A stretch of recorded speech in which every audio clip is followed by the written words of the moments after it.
प्रेतात्मा ने हमारी सारी जानकारी सीधे उस तांत्रिक तक पहुंचा दी है। वो तांत्रिक ठीक आज रात ही हमारे गांव आ रहा है। जैसा कि हमने तय किया था, हमारे घर में जो कुछ भी हुआ उसके बारे में हमें उस स्वामी जी को जरूर बताना होगा। अगर वो तांत्रिक हमारी कुछ मदद कर दे तो मुझे थोड़ी मानसिक शांति मिलेगी। बस एक दिन की बात है, फिर मेरे पति भी वापस आ जाएंगे। उसके बाद मुझे कोई फिक्र नहीं रहेगी। लेकिन तुम्हें उस तांत्रिक से इस बारे में जरूर पूछना होगा। कल रात मैं अपने बेटे और उस लड़की को भी उस जगह ले आऊंगी जहां तांत्रिक आने वाला है, ठीक है ना? बिल्कुल अम्मा जी, बिल्कुल। जैसा आपने कहा हम वैसा ही करेंगे। आपकी बात सही है। अगर हम छोटे मालिक और उस लड़की को तांत्रिक को दिखा देंगे तो उनके अंदर कोई दोष हुआ या कोई प्रेतात्मा का साया हुआ तो वो तांत्रिक उसे पहचान लेगा। वो हमें इसका कोई समाधान भी बता देगा। जी अम्मा जी, बिल्कुल वैसा ही होगा। उन दोनों ने इस तरह बात की।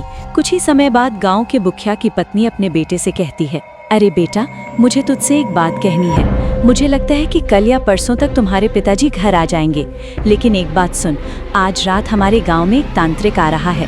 हम सभी गांव वाले उस तांत्रिक के पास जाएंगे। वहां पहुंचते समय कुछ डरावनी घटनाएं भी हो सकती हैं। उन्हें देखकर डरना मत। लेकिन एक बात याद रख, गांव के हर इंसान को वहां जाना है। मतलब तुझे और तेरे साथ आई उस लड़की को भी स्वामी जी के पास चलना होगा।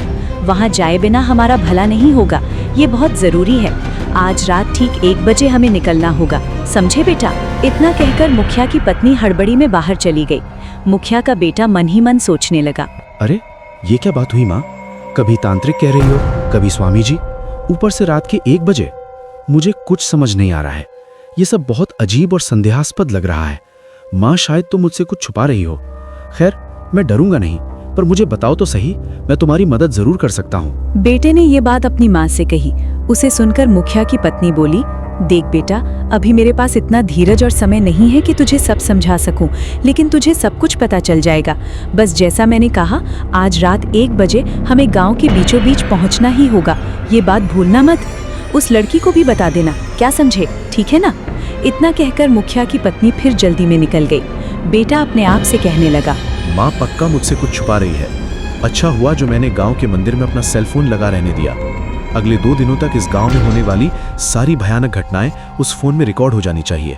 मैं खुद सब देखूंगा और फिर इनसे पूछूंगा कि आखिर हमारे गांव में चल क्या रहा है। तभी वो लड़की वहां आती है और उससे कहती है, अरे क्या हुआ तुम सबको?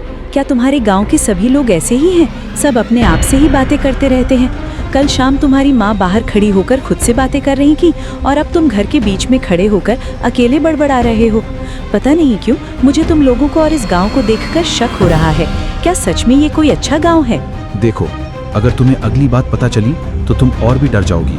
आज रात ठीक 1 बजे हमें उठकर गांव के बीचों बीच जाना है। माँ ने अभी बताया कि वहाँ कोई भयानक तांत्रिक आ रहा है और हर किसी को उससे मिलना जरूरी है, समझी? रात 1 बजे जागती रहना, किसी भी हाल में सोना मत। हमें वहां जाना ही होगा। देखते हैं आखिर यहाँ हो क्या रहा है। हे भगवान, क्या रात के 1 बजे? बाप रे, ये क्या बला है?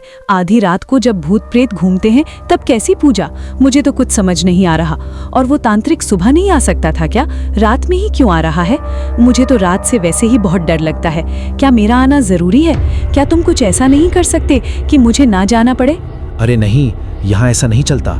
माँ ने साफ कह दिया है कि पूरे गांव को एक साथ जाना होगा।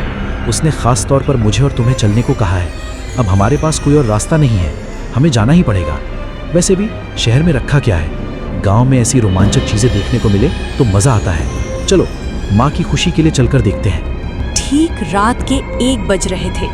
गांव के मुखिया की पत्नी के कहे अनुसार गांव के सभी लोग सीधे गांव के छोर पर स्थित उस मंदिर के पास जमा हो गए। मुखिया की पत्नी और कुछ अन्य लोग गांव की सीमा पर उस तांत्रिक का बेसब्री से इंतजार कर रहे थे।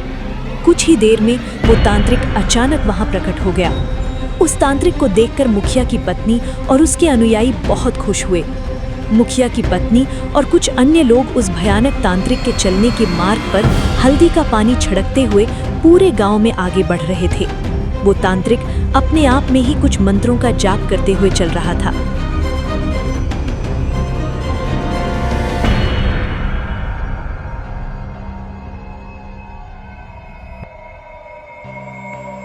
कुछ समय बाद रास्ते के बीच में मुखिया का बेटा और वो लड़की खड़े मिले। उन दोनों को देखकर तांत्रिक अचानक रुक गया और एकटक उनकी ओर देखने लगा।